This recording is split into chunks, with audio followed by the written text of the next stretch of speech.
শনিবার ডায়মন্ড হারবারে পুলিশের উচ্চপদস্থ কর্তাদের সঙ্গে বৈঠক করেন মুখ্যমন্ত্রী। সেই বৈঠকে এক গুচ্ছ নির্দেশ দিয়েছেন তিনি। আগামী 6 মাস থেকে 1 বছরে পুলিশে প্রায় 20,000 নিয়োগের চেষ্টা করা হবে।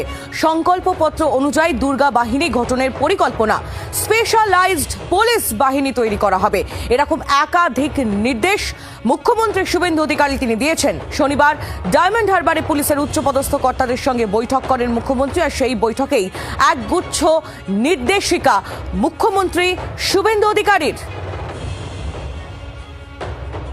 এখানে ধর্মঘট হরতাল, সিনিয়র পুলিশ অফিসারকে হ্যাকেল করবে, অর্ডারের বাইরে আমরা পেন ডাউন করে দিলাম, সিজার করে দিলাম ওয়ার্ক, এসব জিনিস আমরা পুলিশের ক্ষেত্রে তো ডিসিপ্লিন কোথাও হয় না। তাই আমরা ওই নন গেজেটেডের কনসেপ্টটা, উগ্র ট্রেড ইউনিয়নের কনসেপ্টটাও বাদ দেব।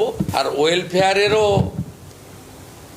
শুরু হওয়ার সময় একটা উদ্দেশ্য ছিল, কিন্তু শেষে যেভাবে এটা একটা রাজনৈতিক দলের শাখা সংগঠনে একটা টুলসে পরিণত হয়ে গিয়েছিল, সেটা বাদ দিয়ে নতুন কিছু 3 মাসের মধ্যে সমস্ত senior police officer, retired police officer, retired police organisation যারা অ্যাসোসিয়েশন করতেন বা অন্য কিছু করতেন, তাদের সবার সাজেশান হোম ডিপার্টমেন্ট কালেক্ট করবে।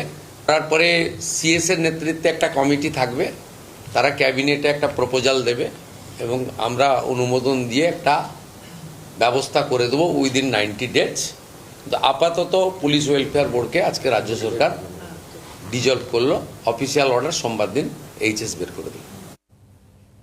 মুখ্যমন্ত্রীর বক্তব্য আপনারা শুনছিলেন। আজ ডায়মন্ড হারবারে পুলিশের উচ্চপদস্থ কর্তাদের সঙ্গে বৈঠক করে কি বার্তা মুখ্যমন্ত্রী, কি নির্দেশ মুখ্যমন্ত্রী শুভেন্দু অধিকারী দিলেন, পুরোটাই পিয়ালি মিত্র আমাদের প্রতিনিধি আমাদের জানাবেন। পিয়ালি, দেখো, আজকে যে মিটিং হয় সেই মিটিংয়ে তিনি ভেতরে একাধিক তিনি নির্দেশ দিয়েছেন। তার মধ্যে বেশ কয়েকটি গুরুত্বপূর্ণ, যেরকম একটা হচ্ছে যে তিনি যেটা জানিয়েছেন যে পুলিশের যে রিক্রুটমেন্ট সেটা অনেকদিনই আটকে ছিল, ফলে এই বর্তমান সরকার তারা চেষ্টা করবেন যে 6 মাস থেকে 1 বছরের মধ্যে পুলিশে যদি আরো 20,000 মতন যাতে নিয়োগ করা যায়। পাশাপাশি তুমি জানো যে বিজেপির যে ইশতেহার সেখানে ছিল যে তারা মহিলাদের সুরক্ষার জন্য দুর্গা বাহিনী গঠন করবে, সেই দুর্গা বাহিনী গঠনের সরকারের পরিকল্পনা রয়েছে, সেইটা তিনি এবং একই সঙ্গে পুলিশের একটা স্পেশালাইজ ফোর্স হবে সেটা নিয়েও কিন্তু মুখ্যমন্ত্রী আজকে বৈঠকে জানিয়েছেন।